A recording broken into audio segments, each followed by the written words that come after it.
नमस्कार। क्या हो अगर हमारी सबसे बड़ी ताकत वहीं छिपी हो जहां हम अपनी सबसे बड़ी कमजोरी देखते हैं।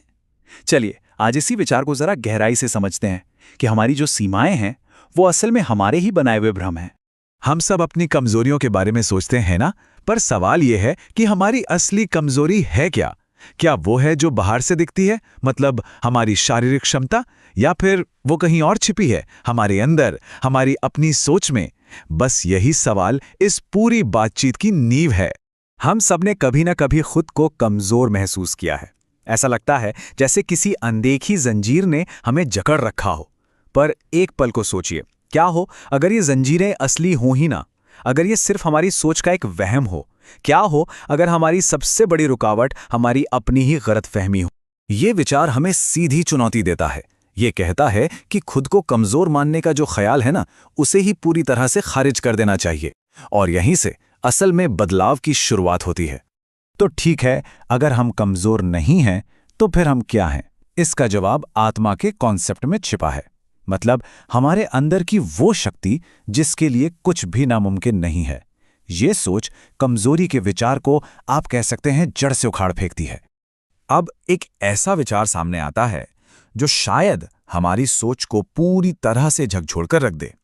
ये स्वामी विवेकानंद की एक बहुत गहरी चेतावनी है जिसे समझना हमारे लिए बहुत जरूरी है। ये सिर्फ एक वाक्य नहीं है, ये एक चेतावनी है। स्वामी विवेकानंद के अनुसार खुद को कमजोर मानना सबसे बड़ा पाप है। अब पाप क्यों? क्योंकि ऐसा करके हम अपने अंदर जो असीम शक्ति है उसका अपमान कर रहे हैं। हम अपनी असलियत को ही नकार रहे हैं।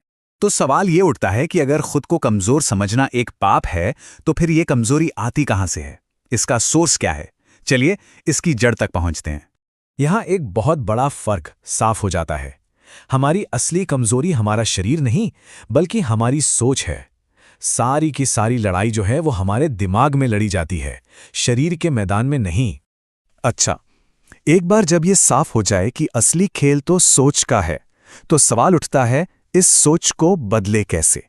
यहीं से नामुमकिन को मुमकिन बनाने का सफर शुरू होता है, और वो भी सिर्फ एक छोटे से मानसिक बदलाव से। मैं नहीं कर सकता, ये 3 शब्द सिर्फ एक विचार नहीं है। सच तो ये है कि ये अपने आप में एक हार है। जिस पल ये सोच मन में आ गई, नतीजा लगभग तय हो जाता है, भले ही बाहर के हालात कितने ही अच्छे क्यों ना हो। लेकिन जैसे ही सोच बदलती है, सब कुछ बदल जाता है। मैं कर सकता हूं कि घोषणा सिर्फ शब्द नहीं, बल्कि एक मंत्र की तरह है जो अंदर की सोई हुई शक्ति को जगा देता है। और यही वो पल है जब नामुमकिन भी मुमकिन लगने लगता है। तो अब तक हमने कमजोरी के भ्रम को देखा, सबसे बड़े पाप को समझा और सोच की असली ताकत को भी पहचाना। अब इन सब को जोड़कर उस भीतरी शक्ति को अपनाने का समय है जो हमेशा से हमारे अंदर ही मौजूद रही है। और सुनिए, ये कोई मामूली ताकत नहीं है। ये वही शक्ति है जो पहाड़ हिला सकती है। और ये शक्ति कहीं बाहर नहीं, हमारे ही भीतर मौजूद है। बस इसे पहचानने और स्वीकार करने की जरूरत है। तो इस असीम शक्ति का ताला खुलेगा कैसे?